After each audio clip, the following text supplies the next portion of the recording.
Bom dia pessoal, bem-vindos ao meu canal, meu nome é Leonardo e hoje eu estou aqui para falar de mais um Deus do Norte. Por isso, sejam bem-vindos a Histórias do Norte. E hoje eu vou falar para vocês sobre Thor, o Deus dos Trovões.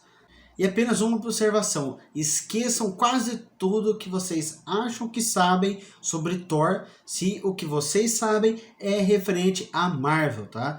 Porque muita coisa que a Marvel colocou, mostrou, tanto nas HQs e nos filmes sobre Thor, não é verdade, foi só invenção para poder ter um personagem mais agradável e que chamasse mais a atenção do público, tá? Então, este Thor aqui não é o Thor da mitologia nórdica, tá? Ele é o Thor da Marvel, então ele é um pouco diferente. Então, só falando um pouco para vocês sobre Thor, né?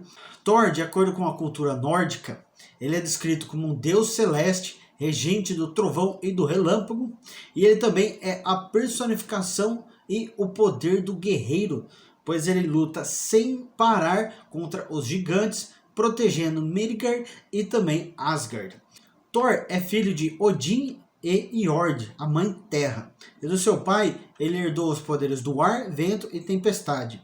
E da sua mãe, ele recebeu seu imenso poder e força, representado pelo seu cinturão mágico, o Megingirth. E dessa maneira, Thor ele consegue unir o céu e a terra através dos relâmpagos e da chuva.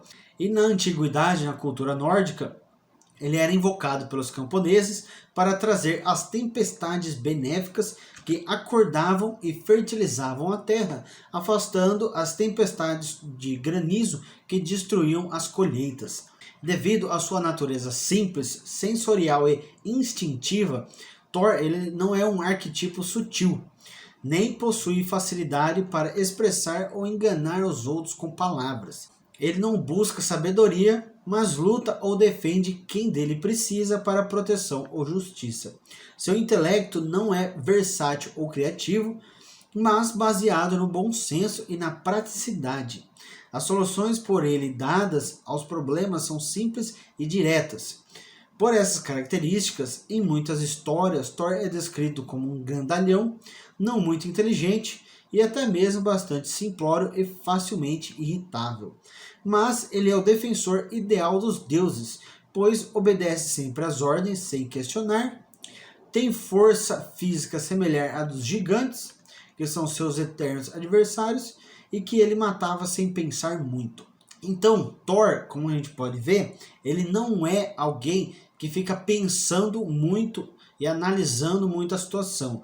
Ele é um pouco daquele que bate e depois pergunta, né? Mas ele sempre está pronto para poder defender tanto Asgard quanto Midgard, porque ele é a personificação do guerreiro que está pronto para entrar em batalha e de maneira honrosa. Então ele não é aquele que tem muita paciência quando você está querendo enganar alguma pessoa usando a lábia, como por exemplo é o caso do Loki. Então a sua aparência, diferente do que muitos conhecem, por causa dos filmes e HQs da Marvel, ele é um homem enorme, corpulento, vigoroso, com barba e cabelos cor de fogo, e ele tem olhos azuis penetrantes e a sua risada, ela parece o estrondo de um trovão. E ele usa túnicas e botas de pele de urso, seu famoso cinturão de força e poder, luvas e elmo de ferro, e ele anda em uma carruagem pesada de bronze, puxada por dois bodes enormes pretos ou cabras, dependendo da história que você encontrar, né?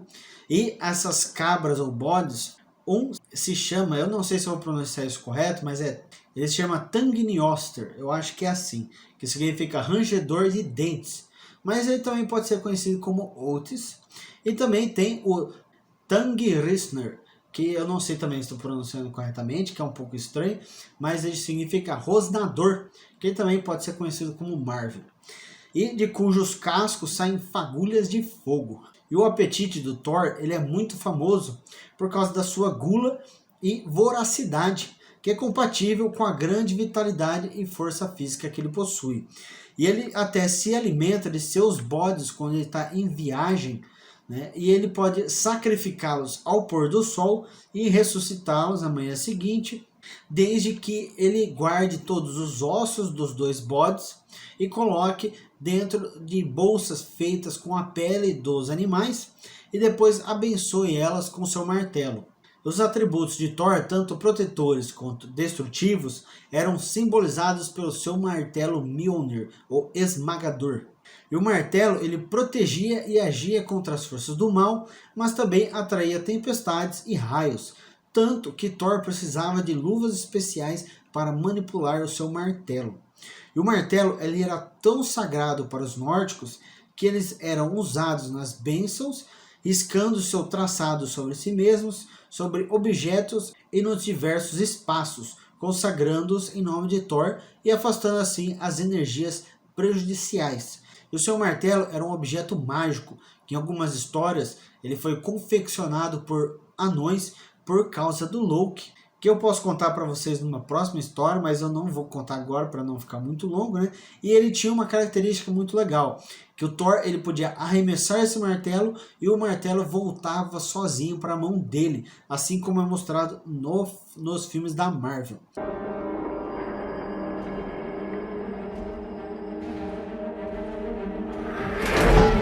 E era a arma mais amada e preciosa de Asgard, por representar a defesa contra os gigantes.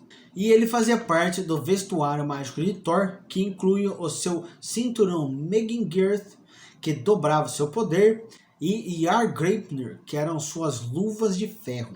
O martelo do Thor tinha uma importância tão grande para as culturas do norte, que ele era usado em várias ocasiões, como por exemplo, para definir disputas de terra. O que eles faziam? Eles pegavam, jogavam um martelo e onde o martelo parasse, era ali que ficava delimitado o limite entre as terras que estavam sendo disputadas. Ele também era usado para selar juramentos, consagrar a pira funerária dos sacrifícios, abençoar casamentos, batizados e enterros, promover a fertilidade da terra nos plantios e dos noivos quando colocado no colo deles durante a bênção. E agora falando um pouco do lado amoroso dele, Thor foi primeiro casado com uma giganta chamada Jarnsaxa, que era apelidada de Alfange de Ferro. E depois ele se casou com a linda deusa Seth, cujos cabelos dourados representavam as espigas de trigo amadurecidos pelos raios das tempestades de verão que eram gerados pelo casal nos seus momentos de amor. E ele tinha 3 crianças. Os seus filhos personificavam as 3 dádivas de Thor para a humanidade. Trudith, que era a filha do Thor do primeiro casamento, significava força. Modi e Magni, que era do segundo, significavam coragem e poder. E esses dons incentivavam a coragem do guerreiro para confiar no seu poder físico e psíquico e na sua força mental e espiritual. E o Thor, ele morava no seu reino de Thrudheim, onde construiu um enorme palácio chamado Bilskirnir, que significa relâmpago. E eu vou ficando por aqui, pessoal. Isso foi um pouco da introdução do deus Thor. Porém, mais pra frente, eu vou contar sobre algumas histórias dele. Pois o Thor está envolvido em bastante histórias interessantes. Por exemplo, na história do roubo dos cabelos da mulher dele, né, da deusa Sith, que também é outra coisa que a Marvel mostrou diferente, porque na Marvel ela mostra a Sith como uma guerreira de Asgard, mas na história, da cultura nórdica, ela é uma deusa. Também tem outras histórias, como por exemplo a história de quando o martelo do Thor foi roubado e ele teve que se vestir de mulher para poder conseguir recuperar o seu martelo. Assim também como outras, como a pescaria do Thor, quando ele tentou pescar a serpente de Midgard, né, Jormungand, e outras várias também que são bastante interessantes, como por exemplo uma que numa competição ele quase bebeu todas as águas do oceano que cercam Midgard. Fico por aqui, muito obrigado pela atenção, pessoal. Não se esquece, deixa aquele joinha, é de graça, não paga nada. Também se inscreve no canal, porque eu sei, eu vejo nos analytics do YouTube que tem muitos que assistem meus vídeos, mas não são inscritos. Então se inscreve lá, é de graça, não paga nada. E também, se vocês quiserem saber de novos vídeos que forem saindo e receber notificações, marca o sininho do lado do inscrever-se para vocês receberem notificação do YouTube quando sair novos vídeos também, tá? E também, se vocês quiserem, me segue no Instagram também, que eu tô sempre postando stories sobre os próximos vídeos que eu vou estar fazendo, sobre as próximas histórias. E também, se vocês quiserem saber de alguma coisa, de alguma história, ou sobre algum deus, ou sobre algo da história e da cultura do norte, também me segue lá no Instagram, deixa a mensagem lá que eu respondo para vocês, e aí talvez eu possa até fazer um vídeo. Também, não posso esquecer, me segue lá no Twitter também, que eu vou deixar todos os links na descrição, tá? Fui!